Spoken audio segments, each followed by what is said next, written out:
Hello everyone. Again we are back. हम already काफ़ी कुछ पढ़ चुके हैं। हम नाउ अब गंगेटिक रीजन और ब्रह्मपुत्र रीजन इन सब पर डिस्कशन कर रहे हैं। तो आज जो हम टॉपिक पढ़ने वाले हैं that's basically division of Indo Gangetic Brahmaputra plains. इन या फिर गंगेटिक की इंडस की बात करूं या फिर गंगेटिक की बात करूं या ब्रह्मपुत्र की बात करूं, इनका जो प्लेन है या फिर इनका जो एरिया है या ड्रेनेज ड्रेनेज है वो कहाँ तक फैला हुआ है। इसके बाद हम ड्रेनेज की भी बात करेंगे, इनके ट्रिब्यूटरीज की बात करेंगे। ठीक है, काफ़ी चीज़ें डिस्कस करेंगे। छोटा सा लेक्चर है, कोई ज़्यादा बड़ा लेक्चर नहीं है, बस इजीली जस्ट एक मोटा मोटा नॉलेज ट्रांसफर है एंड इसके अलावा कुछ नहीं। So let's see.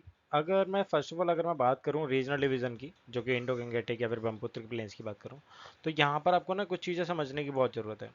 और वो ज़रूरत ये है कि जो सिंध प्लेन है, राजस्थान प्लेन है, ठीक है, पंजाब प्लेन है, या फिर गंगा प्लेन है, ब्रह्मपुत्र प्लेन है, गंगा ब्रह्मपुत्र प्लेन है, ये एक्चुअली रीजनल डिवीजन है। सिंध प्लेन है, सिंध प्लेन कहाँ का है? बेसिकली इंडस का है। राजस्थान प्लेन किसका है? बेसिकली एक तरीके से गंगा का प्लेन कहा जाता है। पंजाब प्लेन किसका है? इंडस का ही है। गंगा प्लेन अलग चलता है, ब्रह्मपुत्र प्लेन अलग चलता है। गंगा और ब्रह्मपुत्र डेल्टा अलग चलता है, जो कि बांग्लादेश के पास हो जाता है। तो ये सारा का सारा मिला के इंडो गैंगेटिक ब्रह्मपुत्र प्लेन एक बार बनाता है। ठीक है, लेट्स सी। एक बार अगर आप इस मैप को देखोगे तो यहाँ पर पंजाब जाता है, जहाँ की 5 नदियाँ। ठीक है, और उनका डिवीज़न कैसे है ये आपको पता है, मैंने पिछली वीडियो में बता चुका हूँ, दोबारा मैं आपको ज़रूर बताऊंगा जब नेक्स्ट लेक्चर आएगा उसके बाद।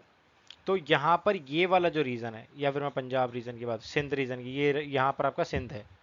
तो इस सिंध का जो रीजन है, इस पूरे एरिया में सिंध है। और वहीं ये वाला क्या है? ये आपका राजस्थान है, ये राजस्थान प्लेन है। ये आपका गंगा प्लेन है। ठीक है, ये आपका गंगा ब्रह्मपुत्र प्लेन है, ये पंजाब प्लेन है। ठीक है, तो इस तरीके से चलता है। अब ये पूरा का पूरा क्या चल रहा है, देखो ये वाला क्या है, यहाँ से लेकर के ऐसे जा रहा है, फिर ऐसे वापस आ रहा है। ठीक है, हाइलाइटर अगर मैं करूँ तो आपको ये आपका हाइलाइटर है, और ये हाइलाइटर आपका ऐसे जा रहा है। ये पूरा एरिया क्या है? ये पूरा का पूरा area Indo Gangetic Brahmaputra plain है। ये ब्रह्मपुत्र प्लेन है, ये इंडो गंगेटिक है, और ये इंडस प्लेन है। इस वजह से क्या, इंडस का या फिर सिंध वाला, सिंध का जैसे कहते हैं, सिंध प्लेन, सिंधु नदी। ठीक है, तो इस तरीके से कहेंगे। आप एक बार सिंध प्लेन को देखो। सिंध प्लेन कहाँ है? बेसिकली पाकिस्तान में। किस पे बेस्ड है? भांगड़ प्लेन के ऊपर है। किसके ऊपर बेस्ड है? भांगड़ प्लेन के ऊपर बेस्ड है, गेरा। ठीक है, मैंने आपको बताया था भांगड़ प्लेन के ऊपर, भाबर या फिर भांगड़ के ऊपर जो बेस्ड होगा वो बेसिकली सिर्फ एक उसका रूट होगा। उसका रूट क्या है कि वो भाड़ में जाए, और जो दूसरा होगा खादर, यानी कि खादा है। तो इसका एक सिंपल सा एक लॉजिक लगा लो। जब भी भांगड़ की बात है या फिर पेपर में पूछ लिया जाए कि बाढ़ बाढ़ से नई खाद लेके आता है जो कि फसलों के लिए अच्छा होता है, तो ऐसा नहीं है। टोटली रॉन्ग कर देना, बिल्कुल समझ जाना। धोर्स होते हैं यहाँ पे। Dhors that mean long narrow depression which are the remains of course of former rivers. ठीक है, काफ़ी बहुत सारे आपको जो पुरानी जो रिवर्स हैं उनके एक नैरो डिप्रेशन नज़र आ जाएंगे उनके, यानी कि एक तरीके से अगर आप कहो कि मैप उनके कह लो या फिर पुराने उनके एविडेंस कह लो, वो आपको नज़र आ जाएंगे। ढांड क्या होते हैं? ढांड एक तरीके से ना लेक होती हैं। ढांड बेसिकली इनको लेक कहा जाता है, अल्काइन लेक्स ऑन द समधोर्स।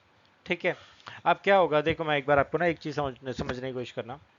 अब पुरानी जगह, पुराने में ना, पुराने टाइम में कोई लेक कोई नदी बह रही है, धीरे धीरे वो सूख गई, तो उसका क्या हो गया कि उसका एक कुछ ना कुछ अपना एक व्यू तो छोड़ के जाएगी ना, अपना एक परछाई छोड़ के जाएगी कि मैं यहाँ से पहले बहती थी, समथिंग लाइक दैट।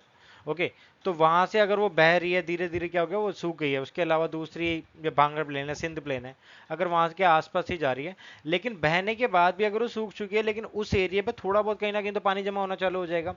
तो धीरे धीरे अगर वो पानी जमा है, धूप की किरणें पड़ रही है, बाकी मिट्टी की भी जो नमक है, जो सॉल्टी बना है मिट्टी का, वो भी उसके अंदर जमेगा। फिर कुछ ना कुछ गाय भैंस या फिर कुछ मछलियां उसके अंदर उगेगी, तो धीरे धीरे वो सॉल्टी हो जाएगा। तो उसके बाद उस सॉल्टी को धीरे धीरे उसे ढांड कह देते हैं एक तरीके से। तो वो ढांड ही बाद में एक अल्काइन लेक बन जाती है। ठीक है, आगे देख लो। राजस्थान प्लेन है। राजस्थान प्लेन बेसिकली किस पे बेस्ड है? थार, बेसिकली थार है, डेजर्ट है, इंडियन डेजर्ट का पार्ट है। ठीक है, सेम थार डेजर्ट इंडिया में भी है, पाकिस्तान में भी है। पाकिस्तान में भी थार डेजर्ट ही कहा जाता है।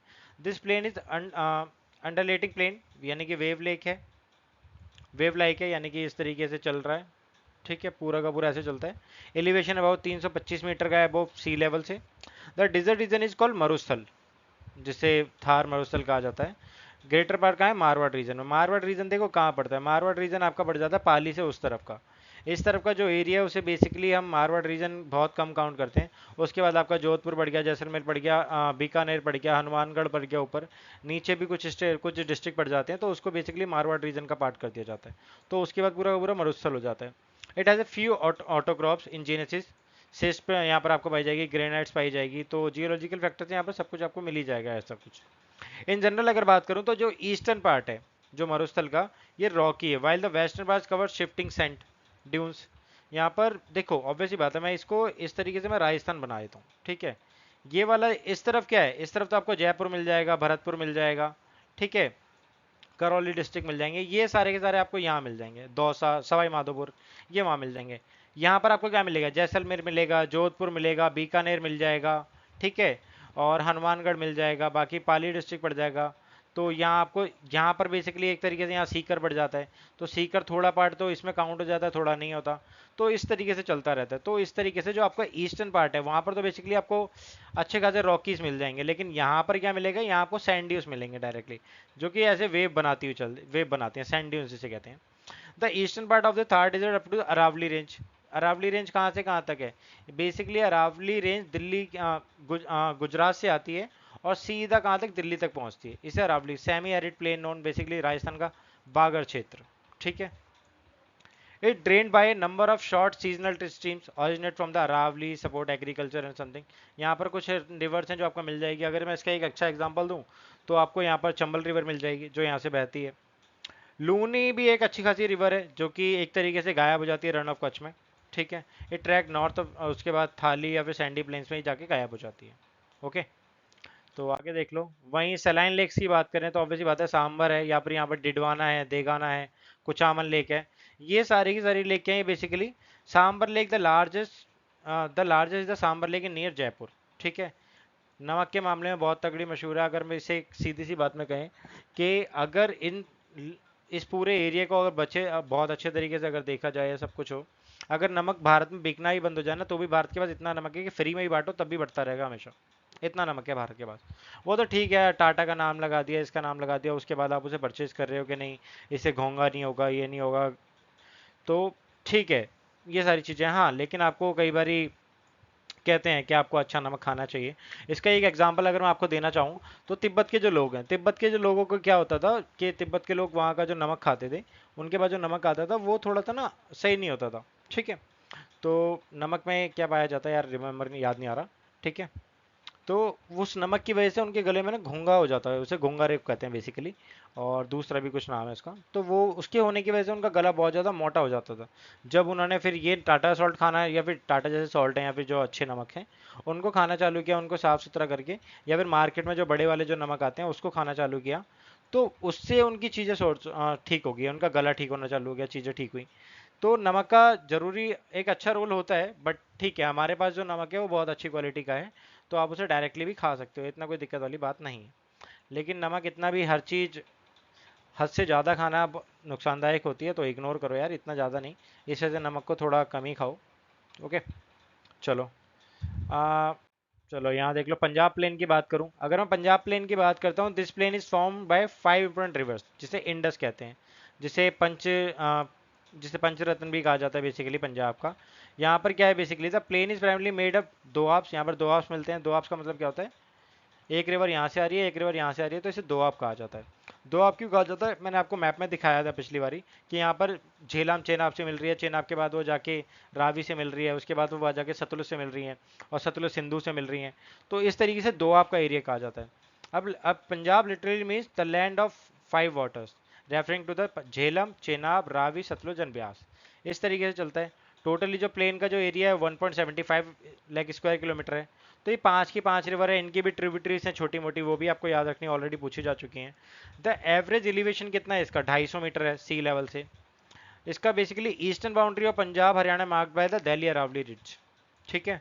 आप कभी अगर जयपुर गए होगे ना, तो अगर जयपुर से जिस हाईवे से बस आती है, उस पूरे हाईवे पे सिर्फ आपको एक ही चीज़ नजर आएगी, अरावली रेंज।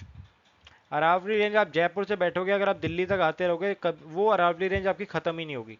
ये मान के चलो इतनी लंबी चल रही है। मैंने आपको बताया ना कि जो गुजरात से अरावली रेंज स्टार्ट होती है और दिल्ली में आके ख़त्म होती है। इवन आपका जो संसद भवन है, पार्लियामेंट है, वो भी अरावली पे ही बनी हुई है, जिसे रायसीना की पहाड़ी कहा जाता है।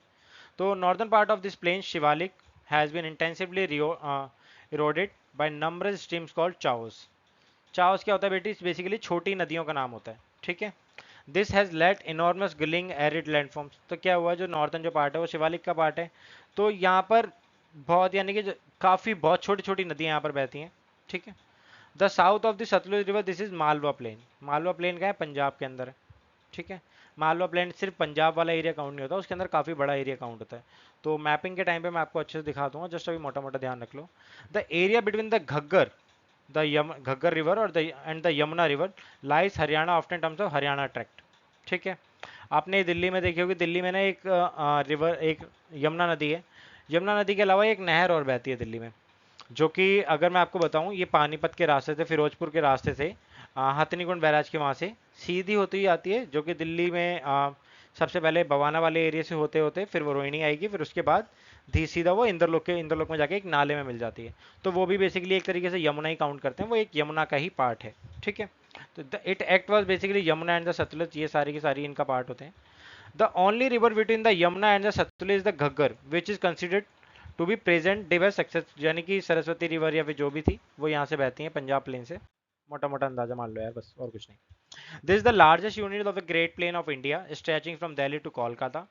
3.75 लाख गंगा जी का जो प्लान है बहुत अच्छा है। तो आप यमुनोत्री से आए, सॉरी गंगोत्री से होता हुआ उसके अंदर बाकी नदियाँ मिलेंगी, उसके बाद सीधा वो एक अच्छा खासा क्या बनाती है बताओ जरा? डेल्टा बनाती है।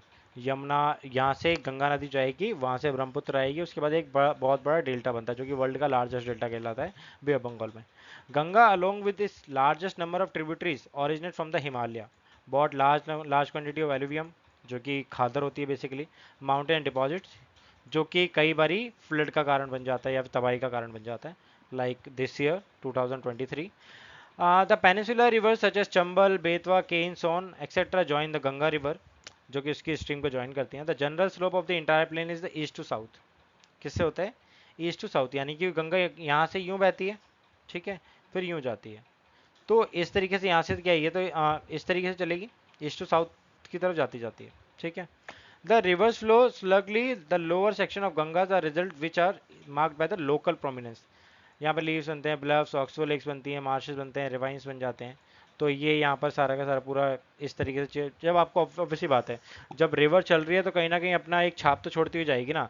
जब उसने छाप छोड़ी है तो ब्लफ भी बनाएगी, ऑक्सबो लेक्स भी बनाएगी, मार्श दलदल भी बनाएगी, रिवराइंस भी बनाएगी, तो काफ़ी कुछ होगा।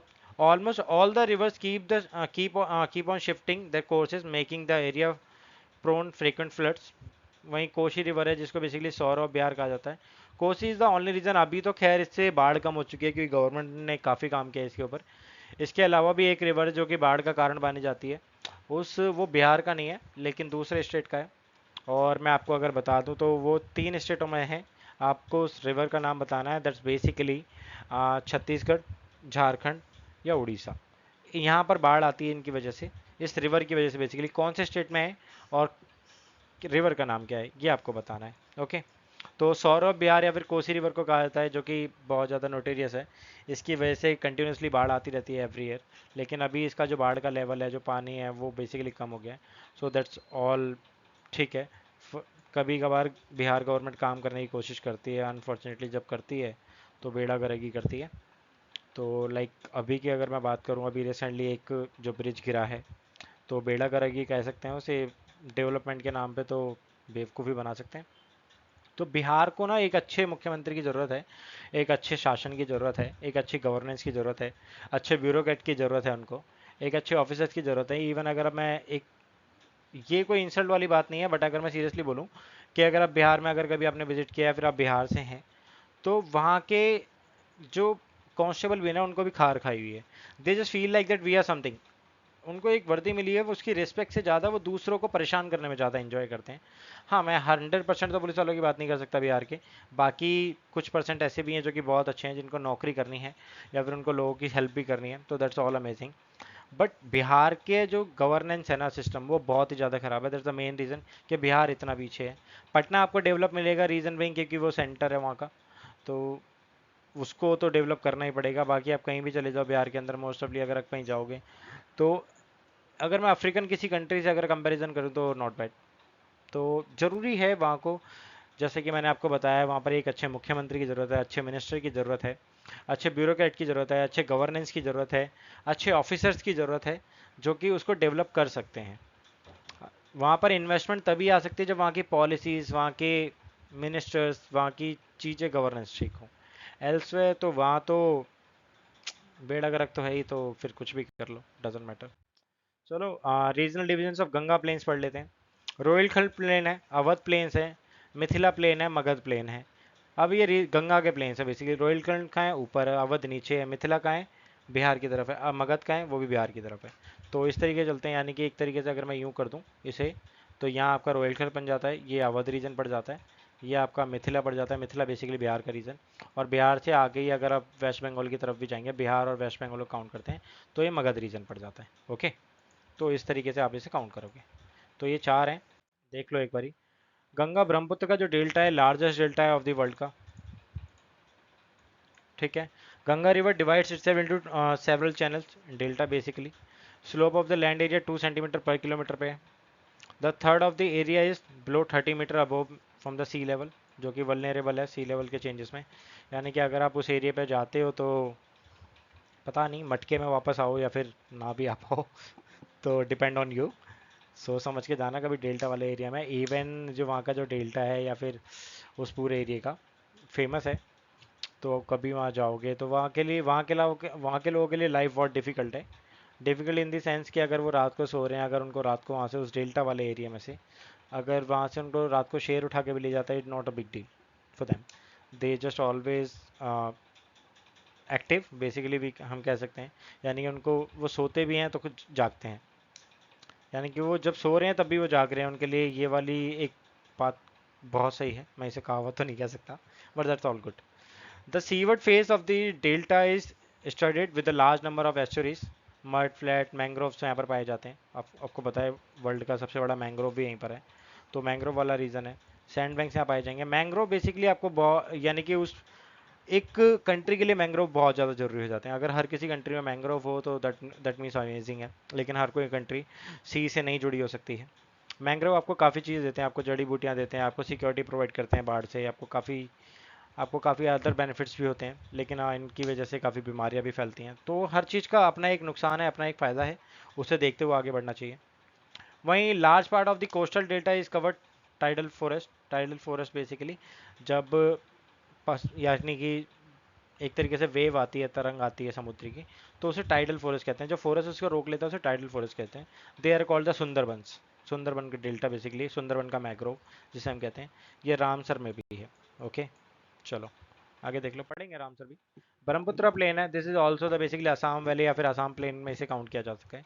तो पूर्वांचल में बेसिकली क्या था, इसे दियांग और दिबांग रिवर के नाम से जाना जाता है जब ये असम के अंदर एंटर करती है। यूं करके एक तीखा यूं आती है, फिर ऐसे ये तीखा बॉन्ड बनाती है, ये असम है, ये पूरा का पूरा चाइना है। तो ये इस पूरे असम में इसे दिहांग और दिबांग के नाम से जानते हैं। उसके बाद ये बहती है, तो बाद में इसे जाके ये बांग्लादेश में जाके गंगा के अंदर मिल जाती है। तो इसके भी काफ़ी सारे चैनल हैं, इसके भी ट्रिब्यूटरीज और बाकी सारी चीज़ें हम अच्छे से पढ़ेंगे। सॉरी यार, कुछ खा लो ना तो यही होता है, कुछ ना कुछ बार बार चलता रहता है। तो ये हो रहेगा। सिग्निफिकेंस ऑफ द प्लेन क्या है, देखो लास्ट लाइन है, लास्ट लाइन कह रहा हूँ, लास्ट स्लाइड है। This 1/4 of the land basically जो प्लेन्स का है, कंट्री जो half of the basically population इसी पे रहती है।